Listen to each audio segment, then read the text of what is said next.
Alam niyo po, 24 na taon ako sa Senado, wala akong maalala na Senate President na 21 days lang eh. That's how unstable it has become. Wala po ako maalala na nagkaroon ng pagkakataon na 21 araw lamang ang isang Pangulo ng Senado. Yes, that is the reality that we face today.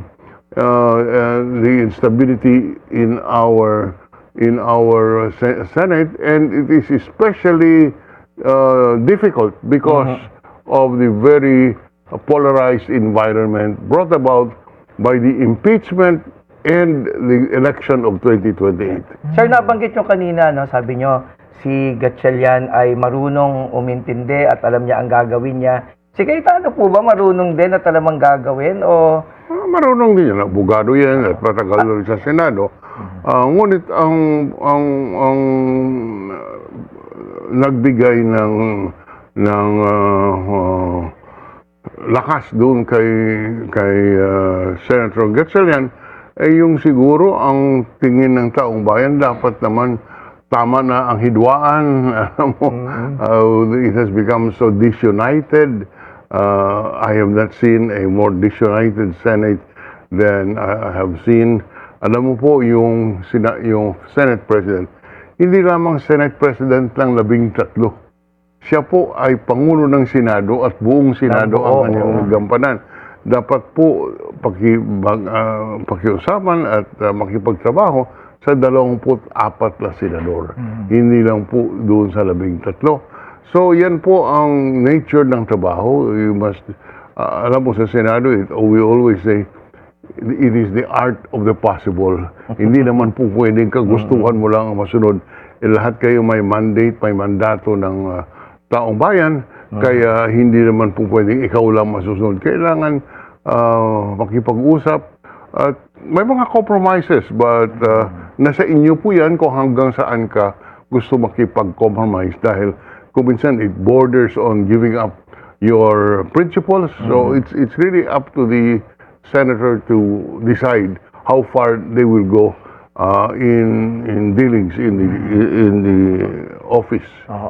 Doon po sa issue ng lipatan, Senator Frank, inasahan niyo po pa yung pag-over the background ni Senators Chis Escudero at Joel Villanueva papunta sa grupo ni Senator Win? Again naman, Inasahan niyo ho ba yung paglilipat nila doon sa grupo ni Win? Hindi po, ngunit alam ko that there were negotiations na nilipat dahil sa kine-question yung pag-upo ni Senator Win bilang Pangulo ng Senado. In fact, acting Senate President lang siya.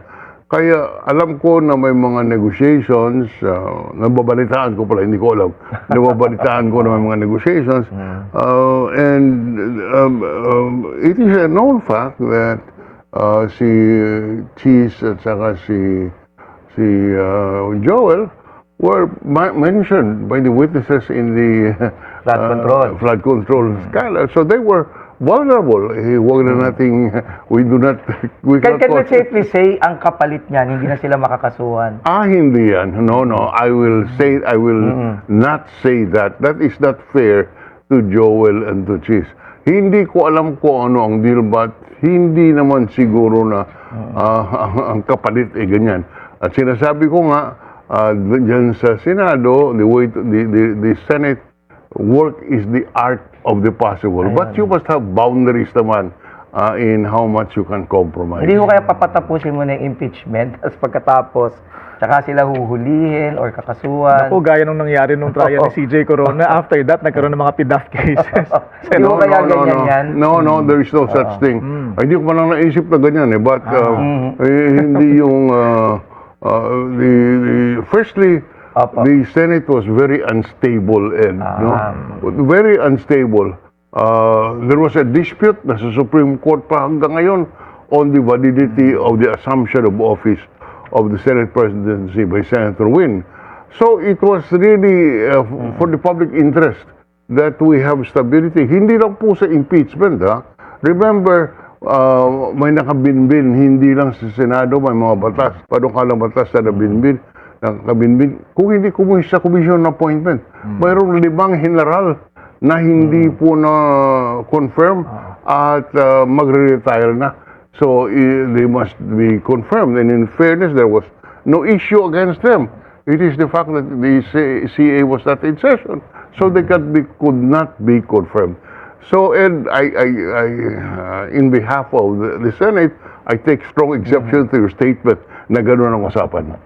Yun po yung mga kwento kasi ng Opo, taong bayan. But dapat huwag nating ulitin dito at marami nanonood ng bilyonaryo. Sir, tingin niyo ho ba ay magiging moot and academic na itong petition na nabanggit po nila na pending sa Supreme Court tungkol sa assumption ni Senator Win?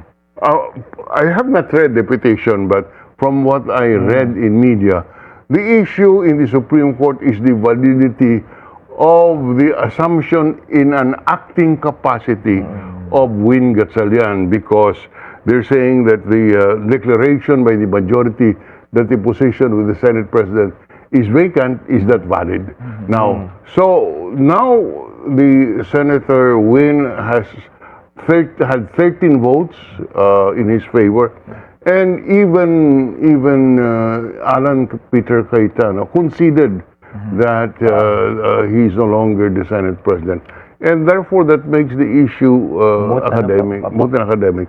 Whether or not the Supreme Court will decide that they will take up other issues related to the petition pending is a matter for the court to decide. Pero sa tingin niyo po, given the expanded jurisdiction of the Supreme Court dito sa 1987 Constitution, and given the transcendental importance of this issue, sa tingin niyo kaya, while the Supreme Court would consider this moot, sa tingin niyo ba the Supreme Court would also take time to discuss the issue so that finally we can be guided?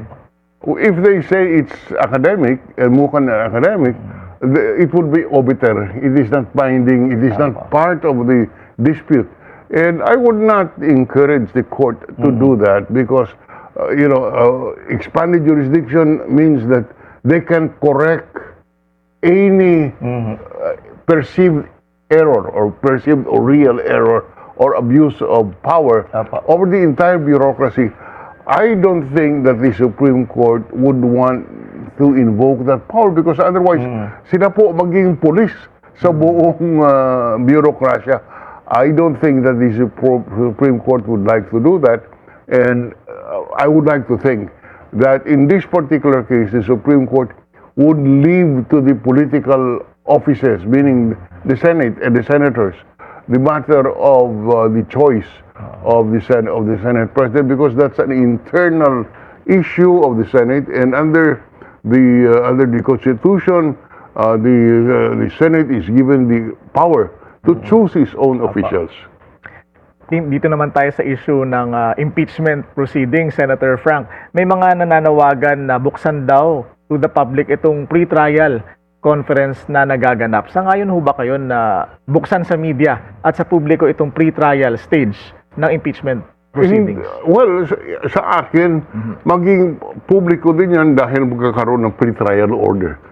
At hindi ang pre-trial kahapon ay meeting presided over by the Senate Secretary, but at the end of the day, it is the impeachment court who will decide what are the issues to be settled, what is the evidence to be submitted and accepted.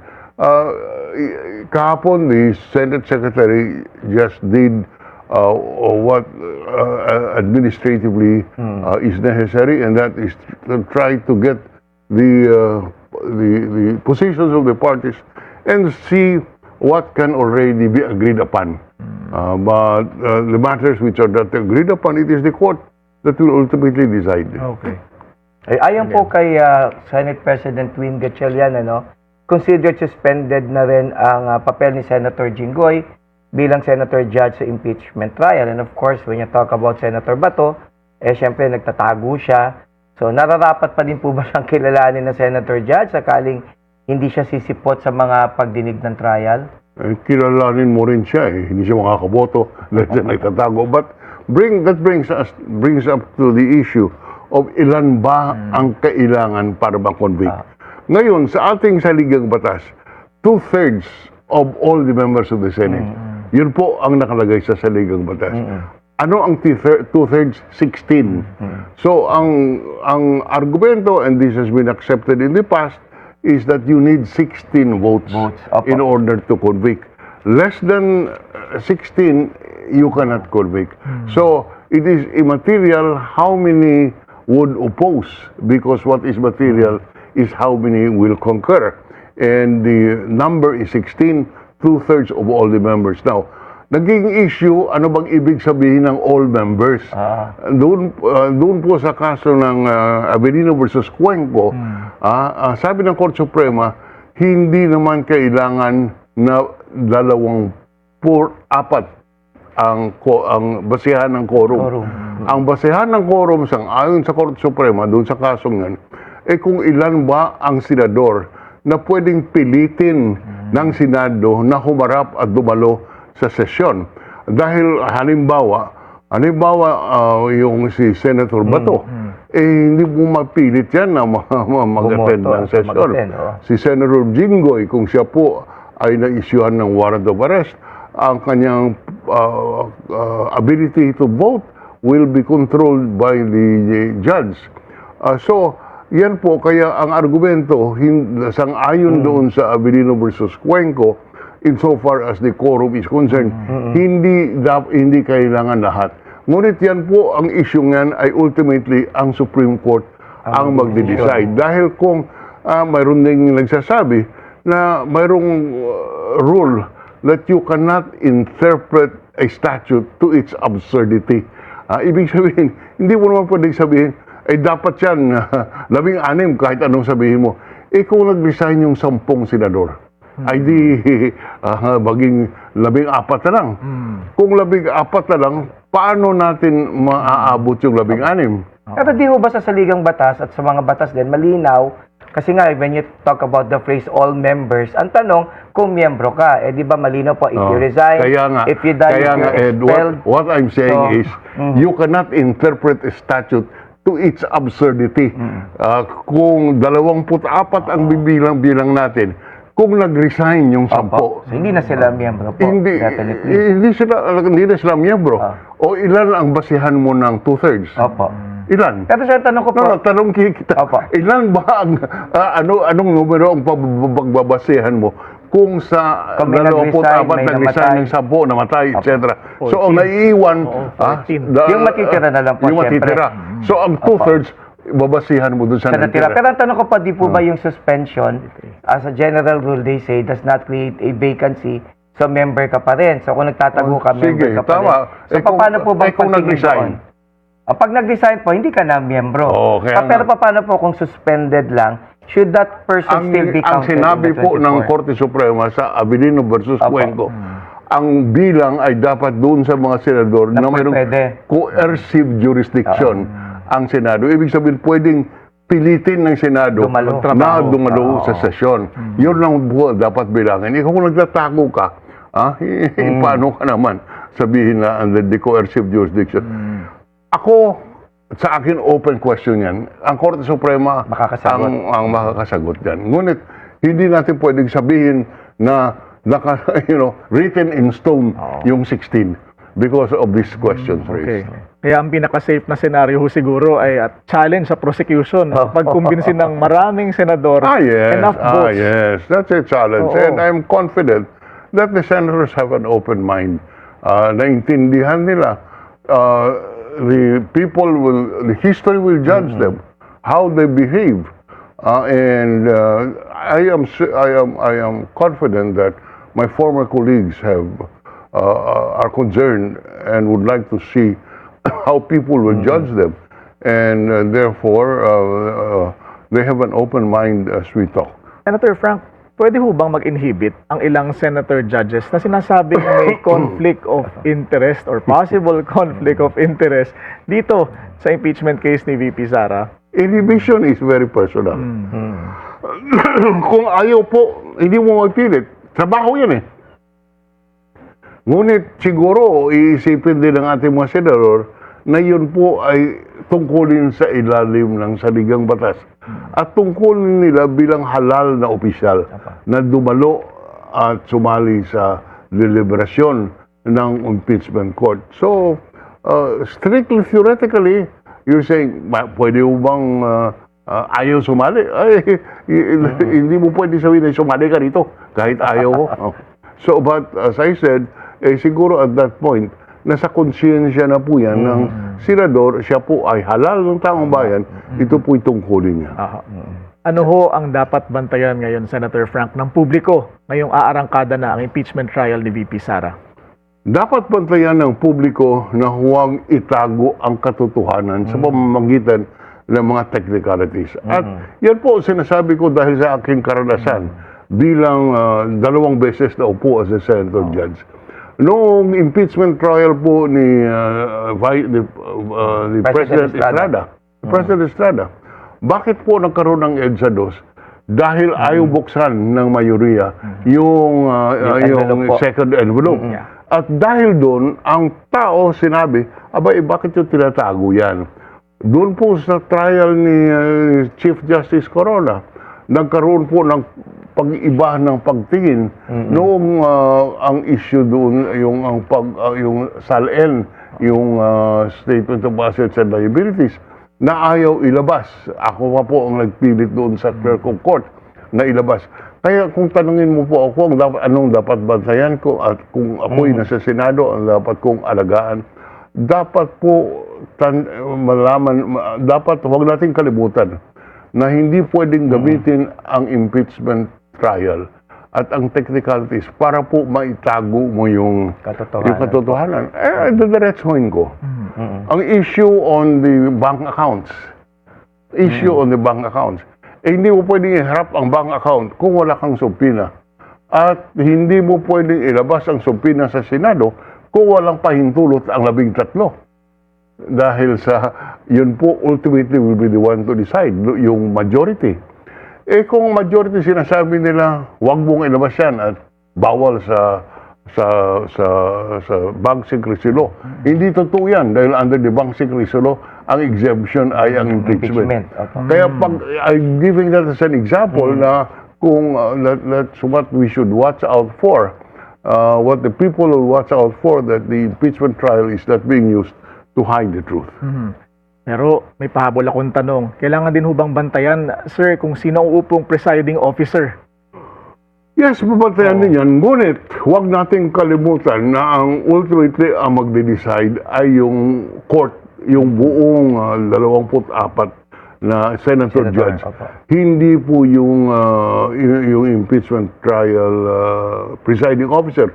Although, initially, ang decision ay nasa presiding officer. Ngunit, ang decision ng presiding officer, pwede mo mong dalhin doon sa 24 at tanungin, tama ba si presiding officer o hindi? At yun pong desisyon ng 24 ang mangingibabaw at masusunod, hindi yung desisyon ng presiding officer. Although, the presence of or the presiding officer has the initial prerogative to rule, ngunit pwede po siyang baliktarin. Bagay ho ba si Senator Chis Escudero sa role na yan? Ay, Chis Escudero is a lawyer from Kailangan UP. po ba lawyer talaga? Does it doesn't say naman na kailangan lawyer ang presiding officer? Pwede bang si Senator... Kung patapusin mo ako, Ed, masasagot ko yung... Follow up lang po, follow up.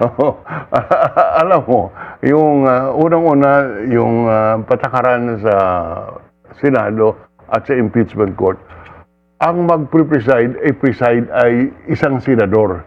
Ngayon, may senador na hindi abogado. Kaya pwedeng hindi abogado. Ngunit, doon po sa 2 impeachment trial na nangyari, ang presiding officer doon po sa impeachment ni ERAP si Chief Justice Davide po. At pangalawa doon kay Chief Justice Corona, si Juan Ponce Enrile. Both lawyers. Sila po, kung abogado po, mas convenient dahil sa may alam sa procedure. Ang batas madali po sa procedure. Kung pwede ba ang isang dokumento ay tanggapin sa ebidensya, Yan po ang mga ibang mga rules diyan. At mas madali kung ikaw ay abogado dahil convenient at makaka-rule ka